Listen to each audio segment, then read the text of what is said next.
Voilà, le Parti socialiste s'est décidé. Comme en 2019, sa liste de prétendants députés européens sera conduite par Raphaël Glucksmann pour poursuivre l'héritage social-démocrate de la construction européenne. Les médias s'en félicitent. Leurs pronostics pleuvent. Pour eux, Glucksmann est le nouvel espoir de la gauche. Il va créer la surprise et sauver le Parti socialiste. Il tire 1000 conclusions d'une réussite potentielle à une élection où pourtant quasiment personne ne va voter, qui n'est jamais déterminante et qui est démentie dès l'échéance électorale suivante. Rappelons-nous notamment de Daniel Cohn-Bendit, qui avait fait 16,2% aux européennes en 2009 pour Europe Écologie Les Verts, pour qu'ensuite le même parti fasse 2,3% aux présidentielles qui ont suivi. Vu les retours que j'ai, je suis sûr qu'il peut finir à 15%, voire plus, A confié le patron de Fric, Xavier Niel, à propos de Raphaël Glucksmann lors d'un dîner en ville, d'après le journal de droite L'Opinion. Chez Frustration, nous ne sommes pas invités à ces dîners en ville. Dommage, nous pourrions y dire tout le mal que nous pensons de lui. À chaque fois que j'aperçois Raphaël Glucksmann dans la presse ou à la télévision, je ne peux m'empêcher de voir, à travers lui, son père, le philosophe André Glucksmann, qui fut maoïste dans sa jeunesse avant de devenir sarkozyste et pro-américain. Et de me rappeler ce dernier, en 2003, écumant les plateaux TV pour expliquer à quel point les États-Unis avaient raison de bombarder les Irakiens. Je me souviens aussi de la première phrase incroyable publiée par André Glucksmann dans une tribune dans Le Monde co-signée à l'époque avec Pascal Bruckner et Romain Goupil, démarrant par ces mots. quelle joie de voir le peuple irakien en liesse fêter sa libération et ses libérateurs.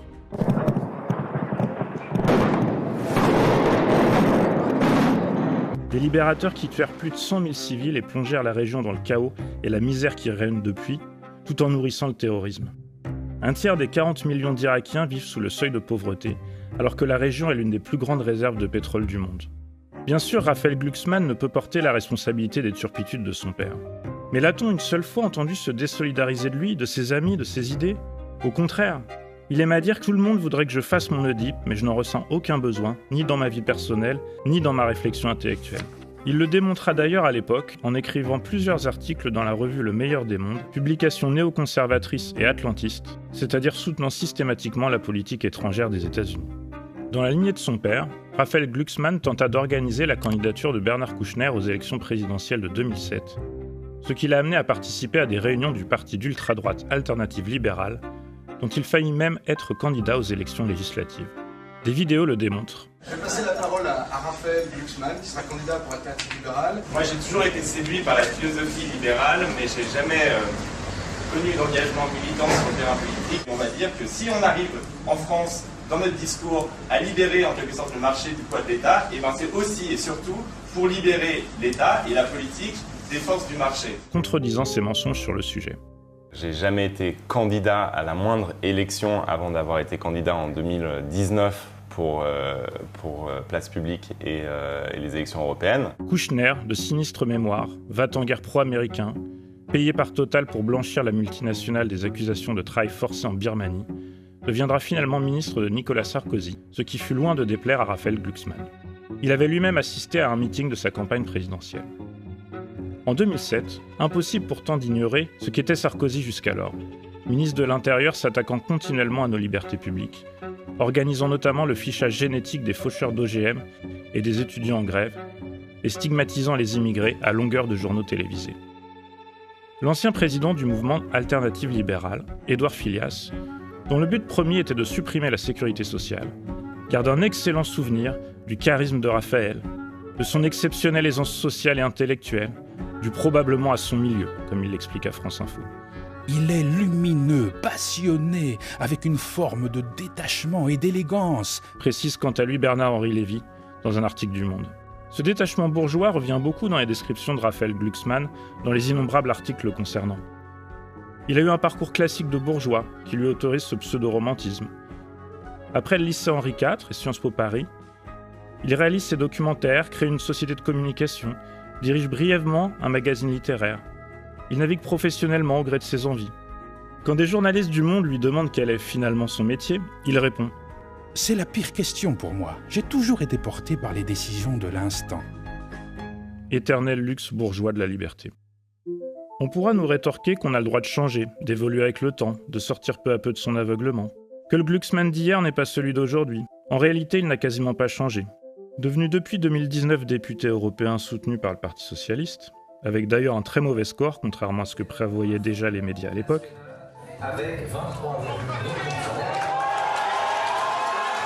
Il a toujours l'air de beaucoup aimer la guerre. En tout cas, le nettoyage ethnique mené actuellement par Israël en Palestine ne semble pas lui poser de gros problèmes, si l'on observe ses votes au Parlement européen lors du débat sur une résolution datant du 19 octobre. Il a voté contre les amendements condamnant les exactions d'Israël à Gaza. La députée LFI Alma Dufour et la juriste franco-palestinienne Rima Hassan ont détaillé ses votes sur Instagram. Il s'est prononcé notamment contre la reconnaissance des actes de guerre israéliens et du nombre de victimes palestiniennes, et contre la reconnaissance, selon les mots du secrétaire national de l'ONU, du fait que les violences ne sont pas survenues dans le vide, mais sont le fruit d'un conflit et d'une occupation de longue date sans perspective d'issue politique. La ligne de Glucksmann est en fait parfaitement claire. Il se situe toujours dans le sens des États-Unis. Il écrit des milliers de lignes sur Poutine, ce qui est justifié, mais dit beaucoup moins de mots des autres régimes autoritaires alliés des Américains, Arabie Saoudite, Turquie, Qatar, etc. Et siégé dans le groupe d'Eva Kaili, ancienne vice-présidente du Parlement européen, chez qui on a retrouvé 900 000 € en liquide versés par le Qatar, ne semble pas non plus le perturber. Ce qui guide aussi l'action de Raphaël Glucksmann, c'est son européisme. Il souhaite par exemple à tout prix l'élargissement de l'Union européenne, sans prendre en compte ses impacts sociaux. Si vous votez pour nous, nous soutiendrons l'adhésion de l'Ukraine à l'Union européenne. Si vous êtes farouchement hostile à cette adhésion, je vous propose de voter pour la liste du RN. La messe est dite. Le débat est clos. Les délocalisations, les milliers d'emplois détruits en France à cause des élargissements successifs. Ça ne parle pas à Raphaël Glucksmann. Et si vous osez l'évoquer, vous faites le jeu du Rassemblement national. Rappelons qu'en Ukraine, tous les partis de gauche sont interdits, mais cela aussi, Glucksmann s'en fout. Sa vision de l'Europe, c'est celle de l'ancien ministre et président de la Commission européenne Jacques Delors, à qui il dresse des éloges en revendiquant son héritage. Delors, c'est celui qui, parmi de multiples méfaits, a mis fin à l'indexation des salaires sur l'inflation au début des années 80, a massivement financiarisé l'économie française et a, avec l'acte unique européen dont il fut l'un des plus farouches défenseurs et contributeurs, gravé dans le marbre le caractère néolibéral de la construction européenne. Tout cela va très bien au camarade Glucksmann, car la question sociale ne l'a jamais passionné. Enfin, je suis de mauvaise foi, il s'y met tranquillement. Auparavant, dit-il, il avait zappé complètement la question sociale. Manifester pour les retraites, ça ne l'avait jamais fait vibrer, disait-il. On peut le comprendre. Ce qu'il faisait vibrer, entre 2009 et 2013, c'était de conseiller l'ancien président géorgien ultralibéral, Mikhail Saakashvili, qui, durant cette période, supprima le salaire minimum, licencia des dizaines de milliers de fonctionnaires et diminua fortement les impôts des entreprises et des actionnaires. Dès 2008, Raphaël Glucksmann parlait avec grandiloquence de Saakashvili. Certes, Saakashvili n'est pas Gandhi, mais sous son impulsion, la Géorgie a changé de visage. La corruption a été presque réduite à néant. Les journalistes étrangers y jouissent d'une liberté totale. Les élections s'y déroulent sous le contrôle des organisations internationales. L'économie décolle sans rente pétrolière. Le gouvernement est formé de jeunes gens dont la double nationalité américaine, anglaise ou israélienne fait ressembler Tbilissi à une Babel occidentale plantée au cœur du Caucase. La réalité du règne de Saakashvili, pendant que Glucksmann le conseillait et qu'il était marié à sa ministre de l'Intérieur, est dramatique. Corruption, torture sur les prisonniers. Saakashvili moisit désormais dans les geôles géorgiennes, condamné pour abus de pouvoir, et en particulier pour avoir organisé la répression féroce des manifestations de 2007. En France, le sort de la population continue à indifférer Glucksmann. Pendant les Gilets jaunes, les réformes des retraites, bref, tous les grands moments de mobilisation sociale, on l'a très peu entendu. Il est ainsi loin d'être surprenant que le PS se rallie une fois de plus à lui. Rappelons que ce parti est dirigé par Olivier Faure, ancien dirigeant d'entreprise, qui ne faisait pas partie des fondeurs du PS sous Hollande et avait défendu la loi travail. Pour résumer, Glucksmann est adoubé par tous les gens qui se prétendent de gauche sans l'être. Cela va jusqu'à l'infâme Daniel Cohn-Bendit. La classe dominante a besoin régulièrement de recycler la social-démocratie, de mettre en avant des personnages inoffensifs pour elle et qui continueront à défendre ses intérêts. Des opportunistes ou des gens qui le deviennent, car le système électoral et les institutions bourgeoises sont organisés pour cela. Le dialogue récent entre François Ruffin et Raphaël Glucksmann a été beaucoup médiatisé. L'intérêt de ce débat sur le fond et la qualité des interpellations de Ruffin, même s'il ignore volontairement certains sujets centraux comme le nettoyage ethnique en Palestine, ne doit pas faire oublier les buts qu'il sert. Si les médias apprécient tant cette discussion, c'est qu'elle se fait de manière courtoise, apaisée, et qu'elle permet d'invisibiliser Jean-Luc Mélenchon. Quoi qu'on pense de lui, et nous avons souvent critiqué certaines de ses tactiques politiques chez Frustration, les idées que ce dernier met en avant, que ce soit en soutien aux Palestiniens ou dans les propositions radicales de transformation de la société qu'il défend, sont dangereuses pour les bourgeois, qui adoreraient revenir au bon vieux temps où la gauche libérale dominait le débat politique.